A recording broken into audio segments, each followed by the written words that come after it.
పైకి లేపి ఇటుకలకి అటోకి ఇటోటి అట్లా నేల కానిచ్చేస్తాం. మళ్ళా 2 కాళ్ళను కలిపి మధ్యలో అట్లా పెట్టేయాలి. మళ్ళా లేపేసి 2 ఇటుకలకి అటు ఇటు కాళ్ళను పెట్టేస్తాం. ఇట్లా 10-12 రౌండ్స్ చేయగలిగితే పొత్తి కడుపు బాగా తగ్గుతుంది, హిప్ జాయింట్ తొడ భాగాలు కూడా బాగా బలపడతాయి అన్నమాట.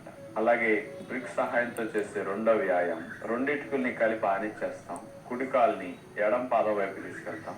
మళ్ళా ఎడవ పాదాన్ని కుడి పాదం వైపుకి బ్రిక్ మీద నుంచి అట్లా తీసుకెళ్ళాలి. ఇటించి అటు అటించి ఇటు తొంటి భాగానికి మంచి వ్యాయామం అవుతుంది. చివరిగా అలాగే ఇటుకల నుంచి ఈసారి 2 కాళ్ళను కలిపి ఒకేసారి లేపుతాం. 2 కాళ్ళను మళ్ళీ అటించి ఇటు తీసుకొస్తాం. కంటిన్యూస్ గా లెఫ్ట్ నుంచి రైట్ కి, రైట్ నుంచి లెఫ్ట్ కి 2 కాళ్ళను కలిపి మూమెంట్ చేస్తాం.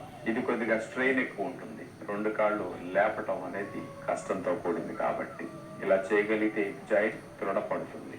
కాన్సన్ట్రేషన్ పెట్టి ఇప్పుడు చూపించిన పద్ధతిలో అలాగే చేస్తే ఎంత చక్కగా మూమెంట్స్ వస్తున్నాయి ఈ వ్యాయామం ఈ స్టైల్లో చేయటం వల్ల మీకు తెలిసింది. ఈ తొంటి భాగం దగ్గర కండరాలు జాయింట్ బాగా ఫ్రీ అవుతుంది. పెయిన్స్ లేకుండా కింద కూర్చోవడానికి లేవడానికి చక్కటి అవకాశం కలుగుతుంది. చూసారుగా, హిప్ మసిల్ లేదంటే హిప్ జాయింట్ అనేది బలపడాలంటే గనక డాక్టర్ గారు ఈ రోజు ఎపిసోడ్ లో చూపించిన యోగాసనాస్ వ్యాయామాలని తప్పనిసరిగా ప్రయత్నించి చూడండి.